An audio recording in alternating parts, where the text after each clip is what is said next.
Nabi SAW kata, fa innaha fuddilat 'alaiha bi 69 juz'an. Nabi kata, dah, api neraka tak macam api yang hampa pernah tengok atas dunia ni.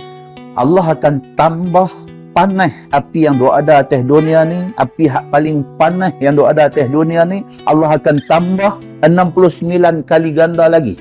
Kulluha mithlu harriha. Dan Nabi kata tiap-tiap tambahan itu sama seumpama amola. Kalau api dunia yang digunakan untuk peteri itu tembak mai badan kita tembus, Nabi kata tu masih lagi duduk dalam kategori api dunia. Api neraka esok Allah akan tambah lagi 69 kali ganda api peteri itu untuk dijadikan bahan azab, untuk nak azab manusia di hari akhirat itu. Muslimin dan muslimat yang dirahmati Allah sekalian. Dalam sebuah hadis riwayat daripada Aisyah radhiyallahu anha.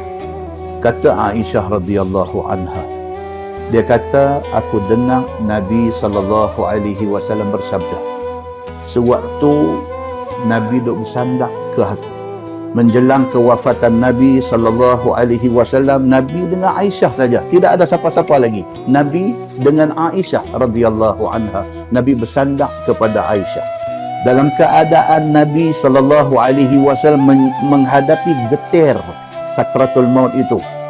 Aisyah kata, yang aku dengar Nabi sebut, Allahumma ghfirli, ya Allah ampunkan dosa. Tuan-tuan, manusia semulia Nabi Muhammad SAW menjelang wafat minta ampun kepada Allah lagi. Sedetik, 2 detik lagi nyawa nak tertanggal daripada diri dia. Yang terbit di mulut Nabi SAW, Allahumma ghfirli, ya Allah ampun dosa.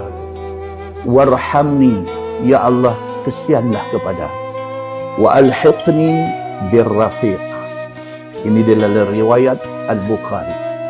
Di dalam riwayat At-Tirmizi ada tambah sepatah lagi. Nabi kata, wa alhiqni birrafiqil a'la. Ya Allah, ya Tuhanku, bagilah aku peluang untuk bertemu dengan kekasih rahmat aku, yaitu Allah Subhanahu wa ta'ala. Menjelang wafat Nabi SAW, Nabi minta ampun lagi kalau dia ada dosa. Nabi minta kepada Allah kesianlah kepada dia. Nabi minta kepada Allah sudilah berjumpa dengan dia selepas wafatnya. Demikian rendah dirinya Nabi SAW di depan Allah Subhanahu wa ta'ala.